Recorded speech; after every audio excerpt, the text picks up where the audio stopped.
गली आयत मवद्दता फिल कुर्बा। अल्लाह पाक ने करम कमा के ते कह दियो महबूब जहान ताई मेरा हास फरमान सुना के ते।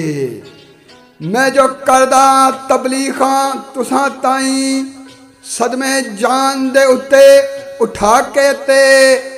कोई मंगदा अजर नहीं तुसा कोलों रफ्ता अकदा दसदा वखा के ते। एको चीज़ मैं तुसा तो चाहदा इन्ना लुत्फ एहसान कमा के ते। उब मेरी करब दे नाल रखियो अदबू रखियो नजरा झुका के ते। कुराबत मेरी दा करियो लिहाज पूरा गर्दन रखियो सदा नवा के ते। चेता मेरे एहसाना दा रखियो जे बह जाइयो न किथे बुला के ते। लिखी इसकी तफसीर मुसवरा ने शानदार सिंध ले आके ते।